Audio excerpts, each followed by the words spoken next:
Assalamualaikum warahmatullahi wabarakatuh. Kita mulai materi perkuliahan pagi ini dengan bacaan basmalah. Bismillahirrahmanirrahim. Selamat pagi mahasiswa-mahasiswi Prodi Hukum Keluarga dan Prodi Hukum Ekonomi Syariah Fakultas Agama Islam Universitas Hasyim Asy'ari. Perkenalkan, nama saya Ibu Nini Aziza, pengampu materi pengantar ilmu hukum baik Prodi HK maupun Prodi HES.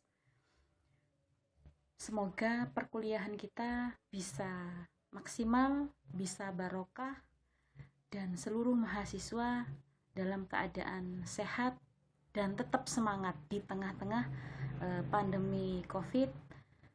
Semoga semua akan segera pulih. Baik, materi kita adalah pengantar ilmu hukum. Kalau mahasiswa dan mahasiswi masih mengingat di materi-materi baik itu SMK, aliyah, SMA, dan lainnya setara itu, mungkin dulu pernah diajarkan materi tentang kewarganegaraan atau materi tentang PPKN dan lainnya. Pasti akan sedikit menyinggung tentang norma, kebiasaan, adat istiadat dalam masyarakat. Apa sih ilmu hukum itu, kenapa harus diberi pengantar dan lain-lainnya, nanti kita akan bahas secara terperinci. Saya mohon maaf, Bu Nini mohon maaf, di dalam slide ini hanya tertulis Prodi Hukum Ekonomi Syariah. Mohon maaf, sebenarnya ini dua prodi, yaitu hukum keluarga dan hukum ekonomi syariah. Di slide minggu berikutnya akan Bu Nini rubah. Oke, sekilas atau selayak pandang tentang pengantar ilmu hukum. Pengantar ilmu hukum itu adalah ilmu yang memperkenalkan, di dalam referensinya ini ya. Ini ilmu yang memperkenalkan dan mengantar setiap mahasiswa dalam memahami secara detail setiap sendi-sendi dari dasar hukum. Maka seyogyanya dua prodi ini di HK dan di HES yang notabene nanti adalah sarjana hukum, maka harus memahami pengantar ilmu hukum terlebih dahulu sebelum mengkaji hukum-hukum lainnya. Oke, sebelum kita masuk ke ranah hukum, kita harus memahami dulu apa itu norma, kebiasaan, adat istiadat di dalam masyarakat. Karena norma, kebiasaan, dan adat ini tiga hal yang berbeda di dalam masyarakat. Kenapa sih kita harus memahami hal tersebut? Guna memenuhi segala kebutuhan. Kenapa? Karena manusia itu saling berhubungan, saling memiliki keterikatan, saling membutuhkan. Kenapa? Karena manusia di dalam teori sosiologi hukum disebut dengan makhluk sosial. Manusia itu kan monodualisme, dua tapi satu.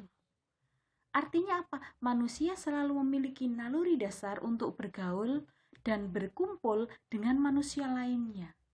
Jika dia dikukuh di dalam satu lingkungan saja atau satu ruangan saja, dia tidak akan membentuk diri sebagai manusia. Kenapa? Ya karena naluri dasar manusia adalah makhluk sosial. Ciri-ciri hukum yang kita temukan di dalamnya ada dua hal. Yang pertama perintah. Kalau teman-teman tahu apa itu perintah, maka adalah aturan yang harus dijalankan. Beda dengan larangan. Kalau larangan adalah aturan yang mengharuskan seseorang untuk tidak melakukan hal-hal tertentu dan akan mendatangkan akibat hukum. Contoh perintah. Allah memerintahkan manusia untuk menjalankan sholat 5 waktu. Ini perintah. Larangannya adalah tidak mengerjakan sholat 5 waktu. Perintahnya adalah stay at home untuk mencegah COVID di sekitar lingkungan kita. Perintah. Larangannya berbentuk apa? Apabila tidak memakai masker, ada konsekuensinya. Apabila berkerumbul dengan tidak mematuhi protokol COVID pun akan ada sanksinya. Kenapa? Ada dampak hukumnya. Contoh yang lebih real lagi dari sebuah larangan adalah dilarang tidak memakai helm saat Anda berkendara. Akan ada akibatnya apa? Ada undang-undang lalu lintas. Apa akibatnya? Bisa jadi sanksinya adalah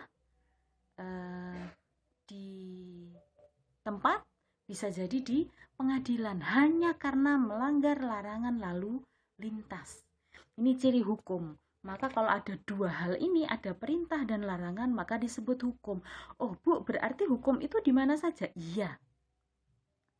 Selama kita berada di bumi, kaki kita masih menginjak bumi Indonesia, salah satunya ya, hukum itu akan tersemat di dalam naluri manusia. Kenapa ya? Karena kita masuk lagi tadi zon politikon.